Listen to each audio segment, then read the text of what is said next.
up, my YouTube friends? Today is about minus 25 outside, so it's a really cold day, and I've been having problems with my snowmobile, but don't worry, it ain't seized. So my throttle cable decided to snap, so I want to understand what the hell happened, so let's check it out.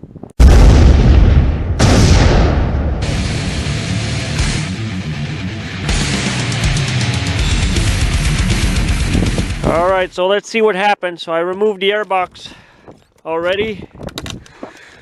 So this is what a gutted airbox on the snowmobile looks. Well, not a gut, it's the snowmobile without the airbox. So yeah, my wire under here, I don't know if you can see it. I'll try to zoom. It's frayed. See that? I hope that it focuses, but anyways, you can see it's frayed right under there. So I think what happened is this right here is a little bit too much to the left, and it has to be like on this corner right here to give it a straight line going through my throttle body pulley. So I think that's what happened, because it happened before, and I've been riding this cable for almost 2 weeks, and it happened again. So I think that we put it a bit too much to the left, and it's actually, yeah, it's exactly what I thought. It's exactly what I thought. It's going too much to the left. So anyways, while I'm in here, I'm waiting for my cable. I'm waiting for my throttle cable to get here. I ordered it on eBay for $20. So why not try to do a compression test while I'm here? Let's see if the compression is good. Alright, so I'll put you guys down here in the meantime so you can see me doing my compression test. So I'll show you my little compression tester. I got this for about 20 bucks on eBay, and I got this part right here. It's a snap-on compression tube for my application.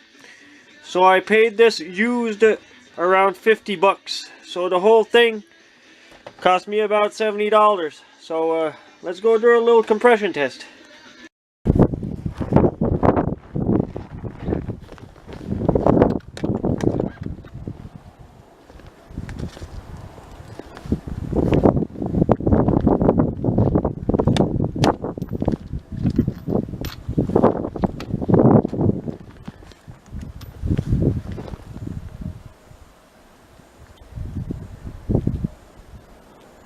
So of course you gotta have both spark plugs removed when doing this test. Just leave them aside.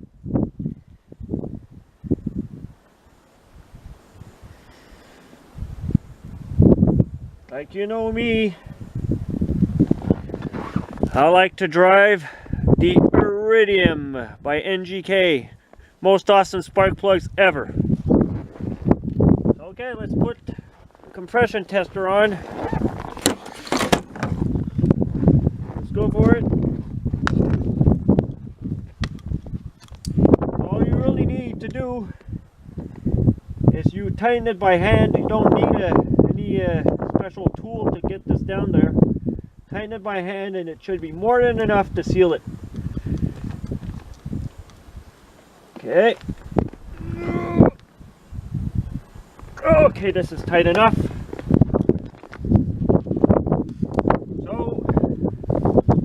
This gauge down here, and I'll go get a tie wraps and I'll show you why. Alright, here's a little tie wraps. Just open my gas so that I can actually perform my test with full throttle bodies open. Yeah, and it's very windy. As you can see, it's very cold. Just decided to come out here and do a test for you guys. There we go. Gas is fully on open throttle. So hopefully this is still recording. Yes, it is. So let's go for it.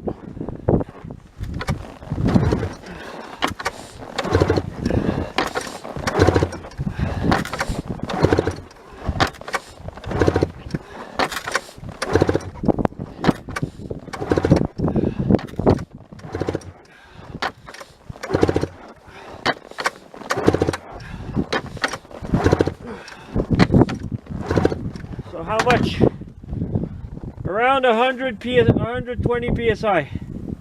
Let me just try to do one last good pull. Yeah, around 100 and maybe 10, I guess. As you can see, around 110. So that would be for my mag side. So let's go and do the clutch side. Now we're gonna be testing out the clutch side cylinder. So if my mag side was good, it gave me, well, if my mag side was actually pretty good with 110. So hopefully this side will be 110 also. If it's lower, then we have a problem.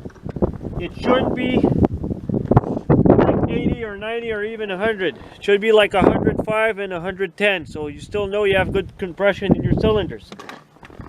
So let's find out.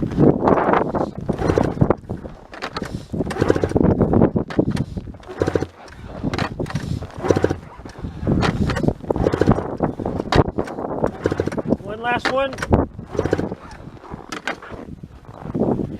Same.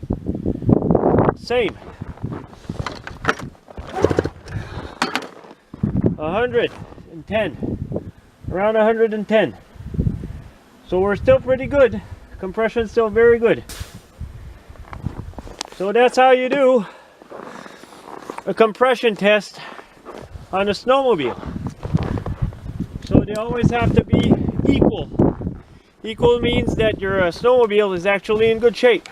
Alright guys, so see you later. And hope you guys are riding, because there's a lot of snow and there's more coming for us on from Monday, Tuesday to Wednesday. They're announced around 30 centimeters of snow. So yeah, hopefully my sled will be working and we'll be able to hit the powder. See you guys later. Bye bye.